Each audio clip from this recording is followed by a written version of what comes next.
Trying to get into my damn phone. This is becoming an issue every time I get off this bus now. Right? You have Predator Department in the background? Whoop. Yes. Trying to get into my damn phone. They make it difficult. More noise. Like I said, whenever they can't use the sirens, they'll use cars with loud mufflers, you know, car alarms. It is always an attack using noise. Okay? Always an attack. But anyway, as I was saying, you know what saddens me is that Pam don't see anything wrong with what it is that I said to her. You know, like how can you not clean up the vomit on the rug, but you just place a rag on top over it? You know, I mean, come on, like, you know. Oh well, I was in a rush. You always in a rush, because that's how you operate. She operates in chaoticness when it comes to her household. It's chaotic. Like I said, I took my time cleaning, and for her, you know, she just whatever, clothes on the floor again, clothes on the coffee table, right? The suitcase is not put away. You came back from vacation a week ago. You could have did it on Sunday. You could have took the suitcase downstairs, right? But no. Why? Because she doesn't clean. I'm the one that cleans, so she don't care. All right, you know. So when they, you know, today they'll try to send me subliminal message about I'm a deadbeat dad. I gotta laugh. I'm a deadbeat dad. Oh, okay. Apparently y'all don't watch my videos. Well, they do watch it, but again, this is the type of shit that they will like to say to her, because, you know, like I said, you know, the thing is, like I tell her, I said, you know, I'm on disability, right? When I was working, right, you get a check from me every 2 weeks when Ethan was younger. So you can't say that I didn't provide. And I'm still providing. See, this is why I love to shop online, because, you know, I got record to show you. You know what I'm saying? Right? So again, I'm the one who buys the majority of the kids' clothes. I'm the one who buys all their tech. Right? When I pick up my daughter from school, you know, we will go shopping and cookies or whatever, you know, stuff like that. Those things add up.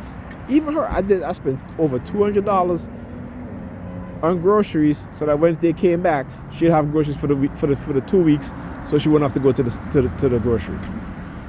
Do I get a thank you? No. Right? They're all about money. They're all about money, because she wants to live this luxury lifestyle.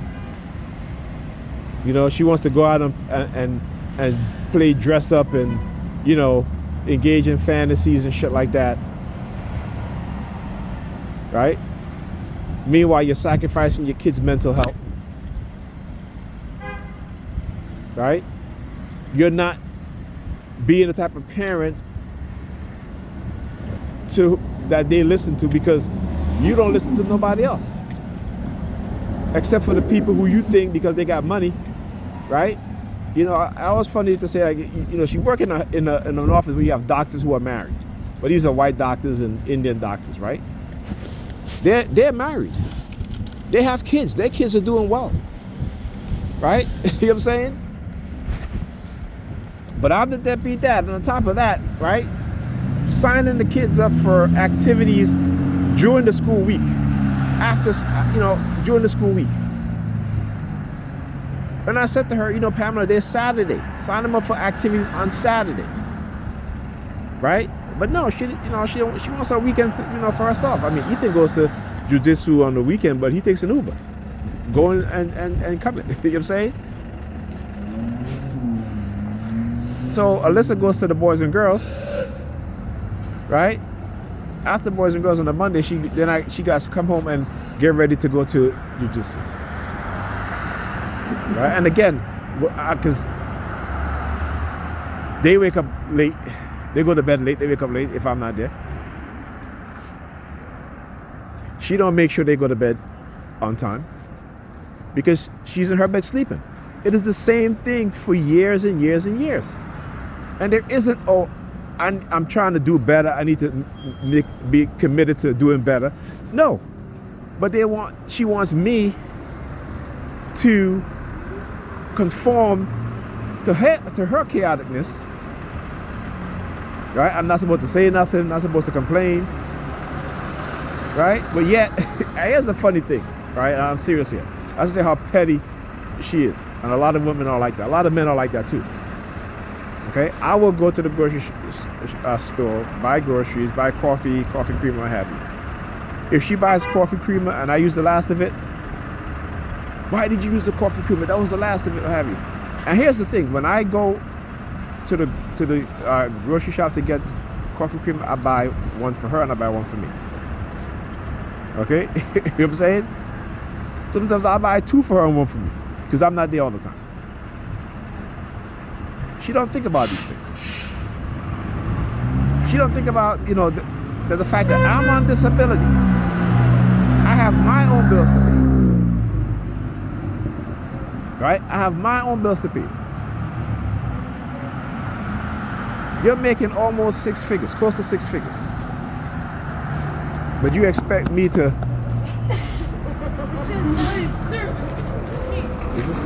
That's it, out of service, somebody. But anyway, but you expect me to do all these things for your house, but yet I can't tell you nothing. I can't tell you, Pamela, can you take your shoes out of the living room? She will step in dog doodle and come and walk into the living room as it's nothing. And I'm like, Pamela, you don't smell that? You stepped in, like shit like that is, and again, I've dealt with stuff like that, you know what I'm saying? But I understand that's who she is. So I'm used to it.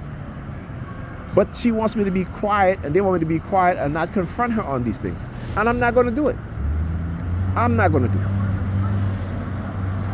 Because that's not keeping the peace. Right? That's putting up with toxic bullshit.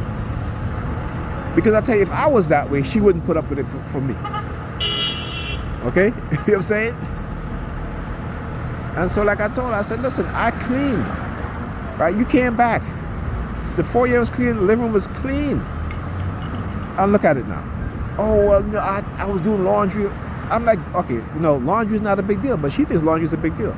She thinks, oh, she's doing, and then she always does laundry late at night. Why? Like I said, why? Why? Do laundry during the day. You do it late at night, and you go to bed late, and you wake up late. So you can always have an excuse to say, okay, I did laundry. I did so much laundry. I mean, listen, I do laundry. I've done more laundry than her. Folded the laundry. Got back upstairs in the apartment. Took the laundry out of the laundry bag. Put them away.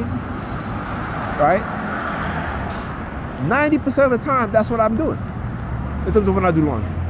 There may be that few times where I might just, do the laundry, fold it, and I put it away. Right?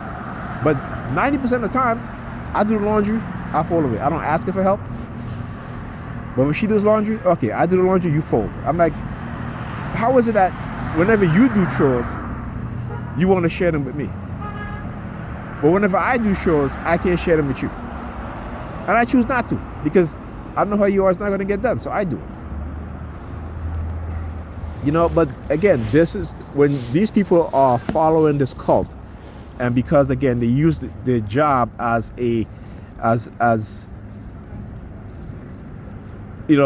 dangling, they're dangling and with the honey traps, because those men don't really take her seriously, and I keep telling her that. I told her, I said, a lot of those men that are approaching you, they approach you because they weaponize them against me. Right? Just to zoom.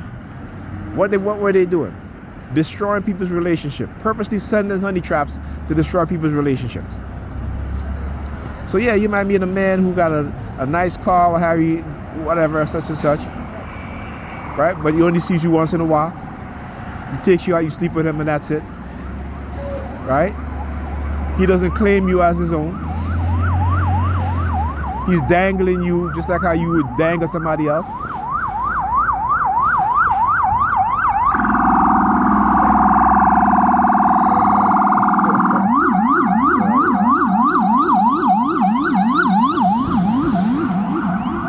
Right? But these women don't care. And when those men don't choose them, then they get mad. They get mad because why? They cannot deal with the rejection. But then they'll turn around and tell men, oh man, you guys got to get used to rejection. As men, we have to be very disciplined, okay? Because I was watching a video and this woman was like, oh, men are not sexually disciplined. Men are sexually disciplined.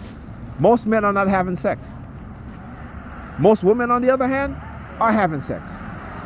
Whether it be with each other, whether it be with a threesome, whether it be with for a booty call from the guy they want to be with but don't want to be with them. Right? Now, like I said, I can understand all this stuff if you were younger, in your 20s. But you 50 years old. These women are in their 40s and their 50s and 60s still behaving the same way. Still behaving the same way. And then you want to try to tell me that women mature fast, much more than men? No, women don't mature much more. Women age backwards in their mind. As they get older, they age backwards. As men get older, we don't age backwards. Most men don't age backwards. Okay? Right?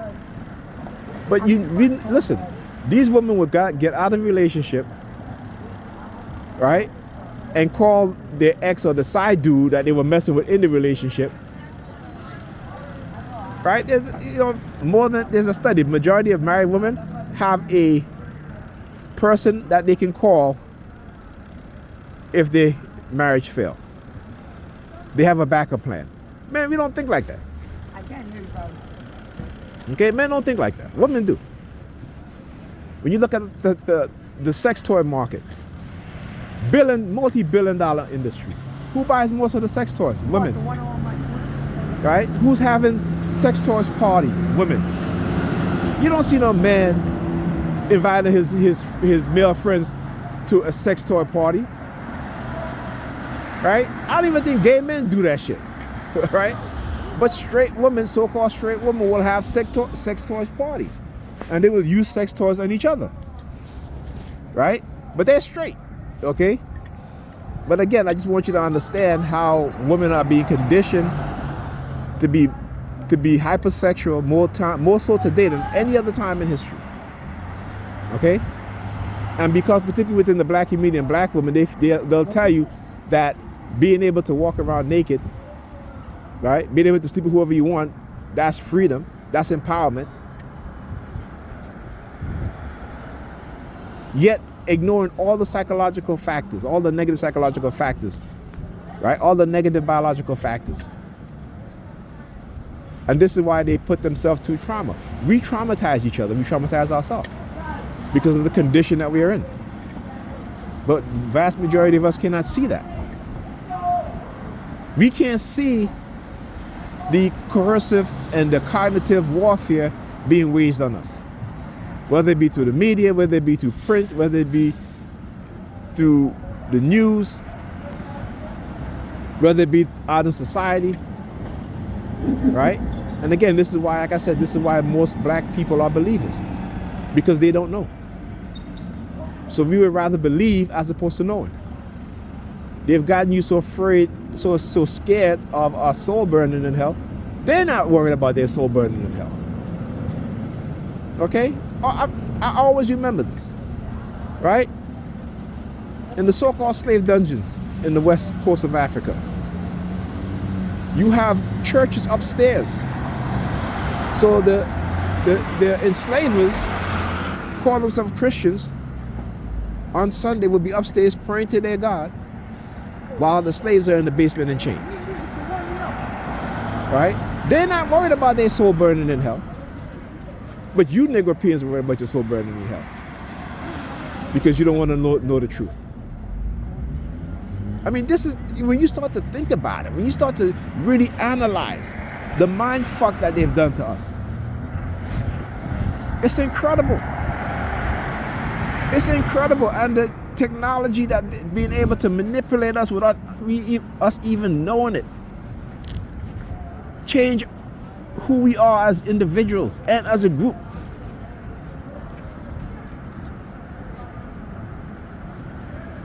You know, somebody on Facebook said, I made a post and said, oh, you know, we give white people too much credit. No, we don't give them credit enough to how insidious and how evil and wicked they are. And again, that's not all white people, but that's the majority. And again, the majority means that if it's 55%, they're still the majority. But for me, it's more so like 70%. I'm being generous. I should say 80%, but I'm being generous to say 70%. Okay?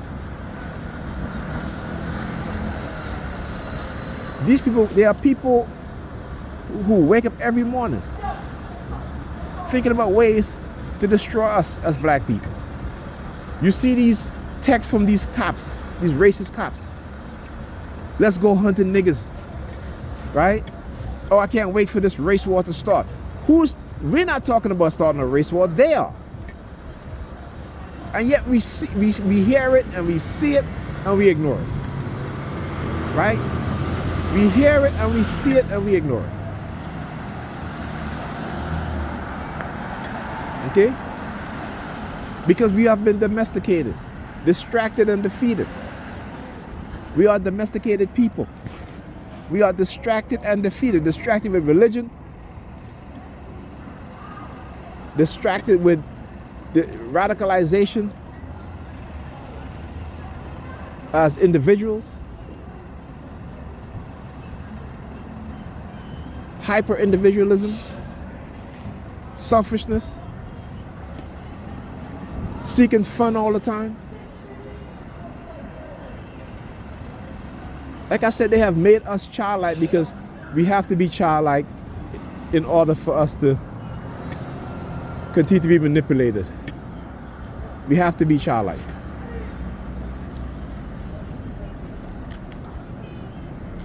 You know, so when I speak to this about to my family, and they're like, oh, well, why do you?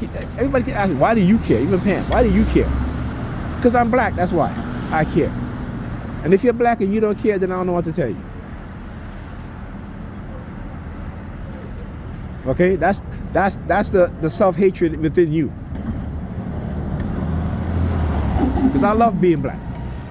I love the fact that I have black kids. Okay? I love the fact that I only want black women. Right? I mean, come on. But I understand that how white people's mind works. I understand that when they see you as being pro-black, they are going to destroy you or try to manipulate you.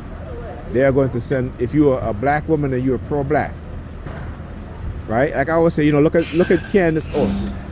I'm gonna use two examples: Kanye West and Candace Owens, right? So when Candace Owens was in college, right, she was being discriminated against, and her story became national news.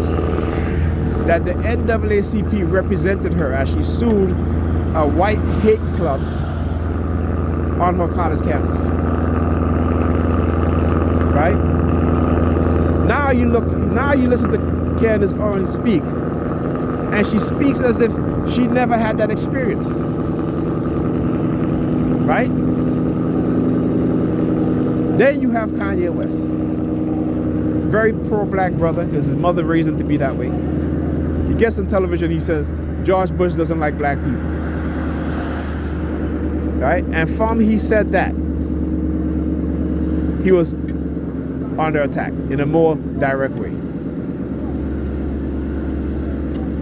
And I could tell they ran cognitive warfare on him. Just like Martin Lawrence. Martin Lawrence, who was at the height of his career. And one thing white men don't like is confident black men. Black men who are talented, who are intelligent, who are inventive. Because they are direct competition to them. This is what a lot of our women don't understand. A lot of women, they don't want to support black men. They don't want to be considered respectful. Right? They want you to do everything by yourself. Look, in your furniture department. They want you to do everything by yourself and then come in and say, okay, no, I need you to take care of me. But when you look at other groups of people, you look at white women, right? You hear these black women say, oh, you know, a man got to pay 100% of everything. Where are they getting that from? White women don't think that way. Okay? Go look. Go do the research. Okay? Go look. I've done it. I've did a video. Go look at, do the research. Most white middle class couples, married couples, or even cohabiting couples, share in the household bill. They save together. That is how they build wealth. Okay? That is how they build wealth. Black women, they want to work, have their money, and have you as a black man working, paying all the bills while they go spend their money. And they're not spending their money on you. They might, you know, pay for a trip here and there. And all of a sudden it's like, oh, I pay for a trip for you. You could buy them a car, you could buy them a house, you can buy them every damn thing. But they pay for a trip for you, get into an argument, they're throwing that shit in your face. You know what I'm saying? And it's like, wow. But where are they getting that from? Where did this mindset develop? Like I was talking to this guy last, I said, you know, they have brought the stripper culture out into the public and in their home. They have brought the porn industry out into the public and in their home.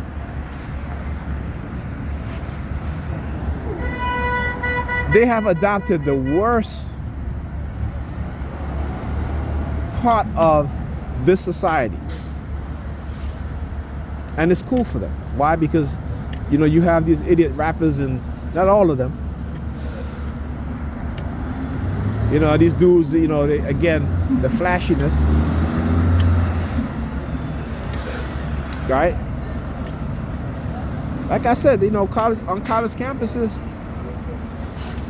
a lot of these young black women are having relationships with bisexual men, putting themselves in harm's way of getting HIV and other form of STDs, and they're having unprotected sex. So you can't blame the men only. These women are adults. You know, like the P. Diddy situation, I just read an article about it, and it talks about how, you know, in the video it shows that these women are enjoying having sex. They consented, and it's true. But again, what the white supremacist is doing is gaining the loyalty of black women. Oh, we can sue this black man, we can sue this man who's wealthy, whatever. We can get you the money, what have you. Because they know that women, particularly black women, are their biggest consumers, particularly in the beauty industry, the luxury industry. Black women are the biggest consumers of luxury items. But when you look at the average salary of black women as a group, how could that be? Now, this bus is taking a while to come. I guess it's retaliation. Again, it's early. It's early. I left around 7:30. Okay, 7:30. So there should be a bus coming regular, but this is the retaliation that they'll do. Okay. So like I said, I'm not playing these games with them. I'm not playing. You know, like I said, I'm not playing this game with them. Right. So now that you know the kids are sick, now that she's sick, now you want me to stay. Right? Fuck you. Right? When she's feeling fine, whatever, you're using the sirens as a go, you know, trying, you know. She's doing palm fixation drill, all this other shit, right? Now you want me to stay, right? Okay, come on. What are you? Like, you know, again, the confusing message. That's why I don't really pay attention to that. You know, I'm leave, because guess what? When I spend the night. And it's like, oh, your foot is on me, and you know, your bones are so hard, and all this nonsense. You know what I'm saying? So again, you got a woman who's chaotic, who's still looking to find herself, and not find herself in a positive way. Oh, you know what? I might be bisexual. Or you know what? That I might be a lesbian. Or you know what? And I might be strictly dickily. Right? If, as a young child, that your parents have not solidified in your mind who you are when it comes to certain things. I understand, you know, you come into your own self, but in terms of whether you're heterosexual, bisexual, and again, a lot of these things have become a trend. They make it trendy. This is how they start to introduce those things to other people who never even think about doing those things. And drugs, right? These so-called party drugs. They are meant to rewire your brain. And who is the ones that are using these party drugs but young people, and particularly young black people? They put it in the rap. They put it in the rap song. Everybody's popping Molly, what have you. Not even understand the chemical composition of what it does to your mind, what it does to your body. Okay. Only thing that, you know, it feels good is the best sex I ever had. So now you have straight men taking Molly, getting in the orgies. You know, then you have these undercover brothers, you know, fucking them in the ass. And now they're too embarrassed because while they're on the drug, it feels good. Because that's what the drug's meant to do. Right? It is meant to change your behavior, change your sexual orientation. But people want to, you know, like I said, you know, there was a book that I ordered from Dr. Wesley Muhammad, and they didn't want me to have it, so it never came in the mail. Right? It never came in the mail, man, let me tell you.